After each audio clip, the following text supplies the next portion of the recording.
Lit bar? Lit bar, That's right. All right, let's do it.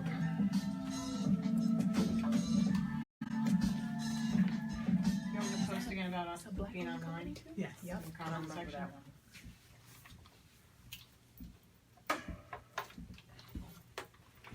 It's the Career Seeker Show live on WPPM LP Philadelphia 106.5. We do this every Wednesday, 4 to 5.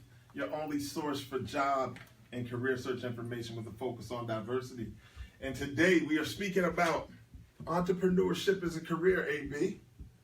I know we are. Sorry about that. Nah, no problem. Just posting that you can listen live online at phillycam.org. We appreciate that. You know, Tiff, we know you got your foot in the entrepreneurship pool. A little bit, dipping my toes in. I know what you do. I know what you do. So today on the show, we're going to have Mr. Kenneth Ellison. Keith is, he runs the Ellison Group. It's an executive coaching and management consulting firm with an emphasis on skill development and cycle time reduction. Since 2000, he's helped business leaders across multiple industries that have used his firm's services to improve sales, profits, and shareholder value. You know, one of the really interesting things I find about Keith is that between 95 and 2000, he launched and published Next Step magazine, and I used to actually get that magazine. So Before you met him? before I met him, yeah. Awesome. So Great. I was hanging out in his office one day, and I looked over, and I'm like, oh, hold on, what's going on here? So, ladies and gentlemen, without any further ado, Mr. Kenneth Ellison. Thanks a lot, Ken. Man, we are excited to have you here today, my friend. Yeah, you know what? I want to just say one thing before I start. In case anyone out there is listening, I am not the congressman. Oh, you know what? Well, you know, I did have that. I was definitely doing the Google. I was like, I know this is not who was on the show. How do I get to? I find myself having to say that. Funny story, not long ago, I got a call from someone who was running for office in Texas, trying to get me to come down there to turn it into a blue state. So I had to let her know, no, I'm the other Kenneth Ellison. Well, Yes. in case you want to give people advice about how to find you on the Googles, I put in Kenneth D. Ellison Entrepreneur. Okay. And then your LinkedIn profile was like the third from the top. Okay, thank you. That's some good information right there. And that's one of my better photos too, by the way. Just It is a very sharp photo. okay. So Keith, listen, we recently had Jody Brockington on, and she was speaking about, I guess, we decided not to say health risk for entrepreneurs, but we want to flip that with you. We want to speak about, initially I'd like to really have a conversation just about entrepreneurship as a career. Now, and I'd like to talk about it from this standpoint. You know, I'm hearing a lot of information, Tiffany, AB, about how some people, in particular African-American women, have flocked to entrepreneurship because they felt kind of locked out from advancing in corporate America. Yes. And I know you actually also are director of the Urban League of Philadelphia's Entrepreneurship Center. Yes. And I'd just like to know, have you seen some of that kind of rollover? I've seen that a lot. I've seen that for years. And I just want to say something about, as Jody was talking, I was going down that list, and with the exception of a couple, I said, man, maybe she could talk to my wife and explain what's going on. What's interesting is, if you ever really meet for the first time someone who's knee-deep in running their business, they don't always come across as the friendliest person. And so that's why I said, hey, maybe she needs to talk to my wife, to explain why sometimes I'm a jerk. You know what? I don't want to go here, but if I remember correctly, your wife is an educator, right? That's right. That's correct. I don't know if you're going to win that one. No, I don't even spend try. time with children all day. Yeah. I don't know if you're going to win that. I tell people there are two things that I do, just two things. First thing is whatever she tells me to do. The second thing is I run my business. I love it. So you are seeing what you've seen for years. Yes. So, but it's not just women, but women are doing it at a higher rate. And my theory is kind of equivalent to what's happening in the workforce. You have women getting at higher levels within the workforce over the past 15 to 20 years, executive positions. They've hit glass ceilings. They're not as fulfilled in their roles. And so they look for other things to do, whether it's start a consulting firm, start a web-based business, or get into some other type of industry. So you're right. Now, what's interesting, because we can go in many directions, but I always encourage people to really ask yourself, what is it that you really want to accomplish? And if you want to branch out on your own, recognize that there are risks. For example, I always equate starting your business to some type of extreme sport. For example, people who like to skydive, they'll take several hours of training, and then they'll go up and do it. People who like to mountain climb will work out and so forth. But when it comes to starting your own business, people rely on their past success and just dive in. And it's extremely dangerous, as what Jody mentioned, from a health perspective is dangerous, from a relationship perspective is dangerous, from a financial perspective, you could lose all of your money. And so I ask people to really, when you want to do it, first of all, think about what you're making right now and multiply that by 1.5 or 150%. If you don't believe that you could earn that salary within a 2-year period, really rethink of the business or do some tweaking. In addition, plan and prepare. Now, it sounds very fundamental, but it's like anything else. You really want to take courses, but not just take courses. Surround yourself with experienced people, but not just experienced people, people who will hold you accountable. Because it's when I started the Ellison Group, I started in 2000, and I was working full-time for the Wharton Small Business Development Center. And so things weren't really going the way I wanted it to, and the publication, the magazine, really wasn't doing that well. So when I left, I said, listen, I enjoy speaking, I enjoy consulting, I enjoy sitting in front of another person and helping them accomplish their goals. I wasn't disciplined the first 9 months of business because I had all this free time.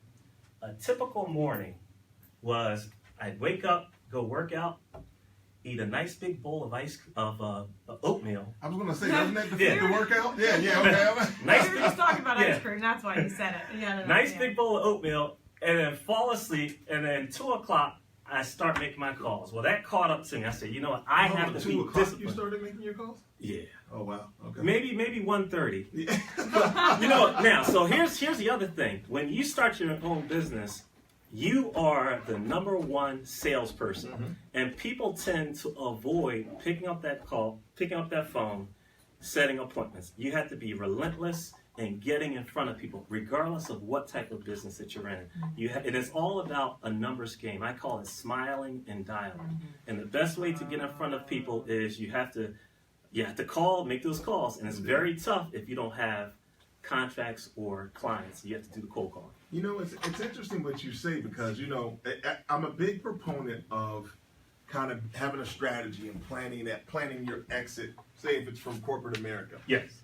But, you know, you also hear these stories about people planning that exit for decades. Yes. And so what's your advice to people? Like, you have those people out here that speak and say, look, you got to just do it. You got to throw everything to the wind and do it.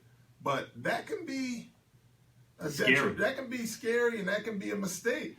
Right. So that's a very good point, because your exit, first of all, you have to surrender yourself to the fact that your exit will most likely change, or your idea, even your existing business model will change, but how you get out of that business, you will change. So you're right. At least have it on paper and follow that path or that plan or those steps, but stay flexible as different types of opportunities come your way. Okay. One of the things you mentioned, and I have like 125 questions going on right now, but I can answer 124. all right now. One of the things you mentioned was surrounding yourself with other entrepreneurs and other people, right? One of the things that I have observed, and I have heard other experienced entrepreneurs who have a profitable business, calling out people that they know who are projecting an image of success in order to draw people to their business, but they're not actually successful. For example, on Instagram, people will literally rent cars and rent houses to pretend that they're making this kind of money, and they're broke, and they're working somewhere else. So how do you, I guess the question is twofold. How do you discern successful entrepreneurs from fronters, I should say? Right. And two, like, as an entrepreneur who is not yet profitable or who's not yet in that place, how do you sustain or get to that point and not beat yourself up all along that journey? That's a very good question. It's a loaded question. So let's talk about the people who fake it until they make it, because I would put those folks in that category. Maybe not all of them, but some of them. So there's nothing inherently wrong if you project yourself as successful, because your clients want to do business with someone who has credibility. And so if you appear to have accomplished a few things, then that's great. However, you have to walk in integrity, and your thoughts, your questions, your conversations, the things that you do must be congruent with that image that you project. So when it comes to discerning that, most people will be able to pick up things that, okay, there's something shady here. The other thing is, people who are extremely successful tend to be secure. Not all of them, but tend to be secure. So they're the ones who are not afraid to share information. They're the ones who are not afraid to take you under their wing, because they don't feel threatened. They know that there's enough opportunities here that that there's room for my business and your business. And so those are some of the things that I would pay attention to as far as discerning. I tell people, you definitely want to find a mentor, and you may have to go through several mentors. Now, does that person have to be in your industry? No. Okay. As a matter of fact, find more than one. You want someone, ideally someone who is in that industry, but someone who's going to help you grow personally. I do a lot of leadership coaching, and I always say that self-awareness is really the starting point. You can't really lead other people unless you're able to lead yourself, and you can't lead yourself unless you're aware of yourself. And in order to get to that point, you have to have the right influences around you that will challenge you. So when I say hold you accountable, these are not the people who will just ask you a bunch of questions. They're the ones who will question your answers. And in so doing, that's when you can reflect on any kinds of barriers that you face, any kinds of challenges that you face, and move forward. As Ken was mentioning, the path is scary, but you get confidence by overcoming challenges, and I say building the plane and flying it at the same time. Oh wow, that's good advice right there. Yeah. That ask questions and question your answers. That's like a new criteria right there. Like, is this person just asking me questions, or are they actually? Because that really shows the commitment, right? Yes. If they're willing to pour into you in that way, That's right. that means they're trying to stretch you. And they're listening to what And you they're have listening, to say. absolutely. Yeah. Hey, you mentioned a very interesting point, commitment, because I think definitely commitment is important when it comes to starting and growing a business, but there's also something called focus. And so Talk about that. Yeah, so focus is very fluid. It's very difficult to focus on two things at the same time. You could be committed to something, but you could be focused on something else. So you can have high commitment and low focus, or you have high focus and low commitment. But when we're at the point where our focus is high, that means we're very sharp. That what you focus on expands and it becomes clear. So if our focus is dead on and our commitment is there, that's when we reach a state of passion. We're very passionate about what we do. We're very determined. We're really unstoppable. But it's very difficult to get to that state, usually out of fear, and then other circumstances. And when I talk about fear, and I think a lot of entrepreneurs who are out there are not necessarily afraid of failure, they're afraid of success. Mm-hmm. And so when you're afraid of success, there are a lot more obligations that you have, a lot more commitments that you have. And so some people don't really move forward because they don't know who they may become Right. as a result of reaching different Or they levels. don't think they belong there. That's Like, true. I reached that goal, but who am I? I don't deserve this. Right. Yeah. Yeah. It's you the see that Career all the Seeker time. Show live on WPPM LP Philadelphia with Mr. Keith Ellison of the Ellison Group, talking entrepreneurship and entrepreneurship as a career. Not the congressman. Not the congressman. Touche. So Keith, it's interesting. Just as you were speaking, I started thinking about the entrepreneurs that, and I got into this situation myself. Yeah. Where you're working really hard, but because you're in it, you don't see the progress. And then you sit back and say, oh, wow, the stuff that I set out to do is actually happening. Yeah. But I'm still picking up the phone I'm like, it's not working. What is your advice? Well, first of all, is you can't really see the picture if you're in the picture. Yeah. So you want to step out and view things. So my advice, and I hope this addresses your question, is most of us, myself included, are constantly working in our business, picking up the phones. For me, running workshops or sitting one-on-one with someone else or doing some research. We have to step back and work on the business. And an example of that is, okay, what does this business need? What are additional resources that I need in order to be effective? Do I have the capacity to take on a multi-million-dollar client? If not, I need to start making those connections so that I can accommodate or I can attract those types of businesses. So or more importantly, what kinds of processes can I put in place so I'm not doing everything? The chief cook and bottle washer. Can I? So here's one thing entrepreneurs should do on a constant basis. Start to put some type of value on your time. So what is it that, at a minimum, that I'm willing to pay someone else that I don't have to do, or a maximum? So let's just say if it's $50. No, you're right, minimum. If I can pay, is it worth me doing this, or can I, give somebody $50 to do it? You have to start looking at that. Many business owners, particularly solopreneurs, have control issues. And I talk with a lot of managers too, who really have a challenge with delegating. And it's I don't remember what the rule is, but you want to ask yourself, especially if you're the type of person who's a perfectionist, can I live with 80% of the quality? Because my standards might be up here, but can I live with 80%? And most likely you can. The 80-20 rule. Yeah, well, yes, that's another 80-20 rule. Yeah. Yes. So many people who have a lot of confidence about themselves, and most entrepreneurs do, they will strive to give a 10 to their customers, where a 5 will do.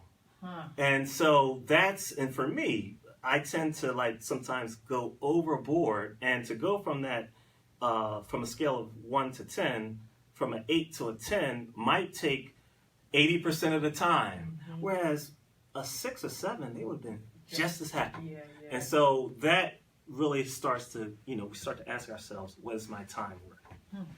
That's really That's good.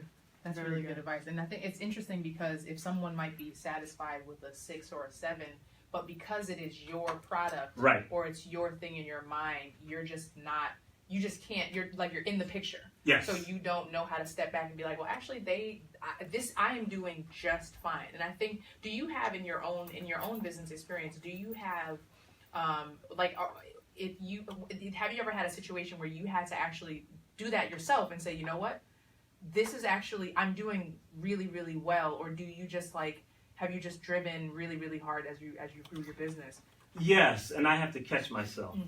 For example, I do a lot of training sessions, and I stopped doing this. I would spend more time making sure that I had the right colors on the PowerPoint when just, a nice white one with a few words would do. And so I have to constantly catch myself. But as you were talking, whereas we were talking, it made me think about something else. A lot of people who are into technology, especially people who invent things or create software, fall into the trap of falling in love with their products or their widgets. But in reality, we should fall in love with the customer.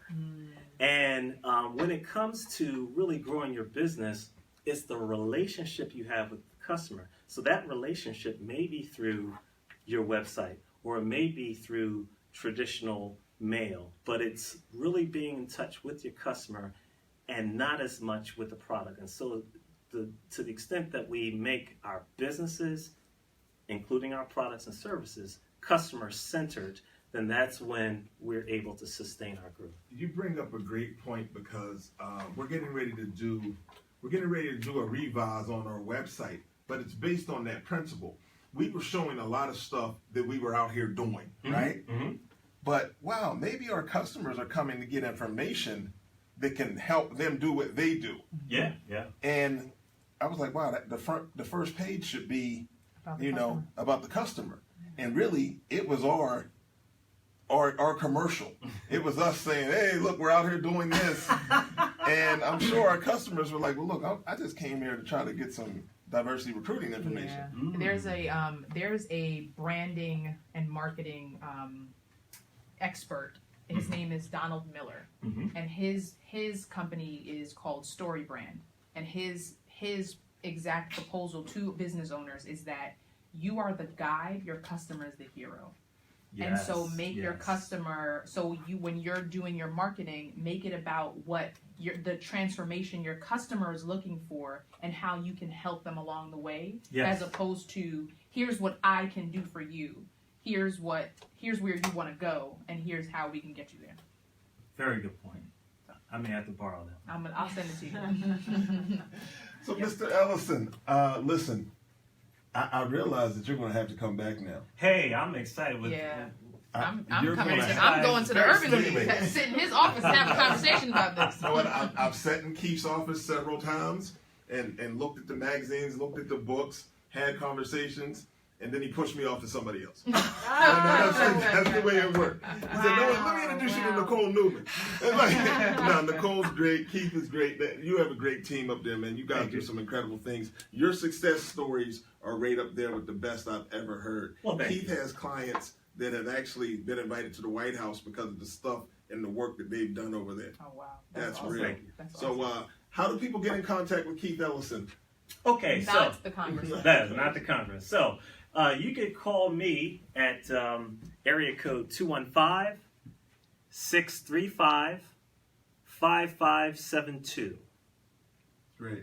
Social media, LinkedIn? Yes, I'm on LinkedIn. Okay. My website is still under construction. You can also do what I do, and I just call Marta Coles. I just call Marta and say, hey, look, I'm trying to get in touch with Keith. Let's make this happen. So I have to put a plug in for Urban League, and I know we have 22 seconds. Yes.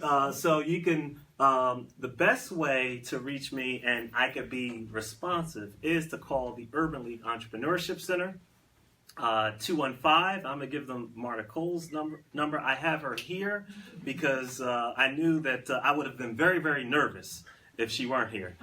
So 215-985-3220, extension 213. Keith Ellison of the Ellison Group. Awesome. It's the Career Seeker Show. We did it again. AB, Tiff South, Will Martin. Yes, we did. Whoa. Another quick hour. Yeah, man, that went went so fast. I always have so many questions. Yeah, I'm sorry. I'm not an entrepreneur at heart, so I sort of. Nah, but you're a thinker, man. You always. You will be by the time we're not Man, listen.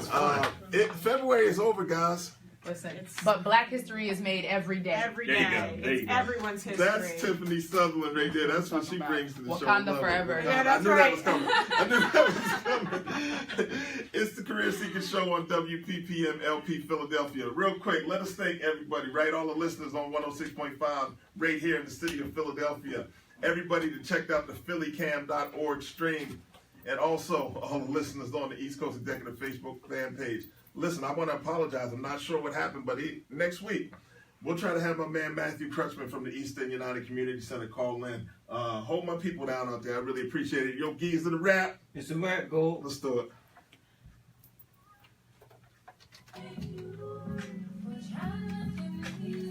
Wow. That went by really fast. That went by so fast. Yeah. That was, So good. So good. Yeah. Outstanding. No, that was Really fast. that was great. yeah, Gabrielle told me she really enjoyed it too. You guys had Gabrielle back in, was it Thanks, November? From the Entrepreneurship Center. Yeah. Oh yes, yes, she was great. Yeah. She was great. I know her very well. Good Yeah, people. we had a this was a good show. I took some video. WPPM LP Philadelphia.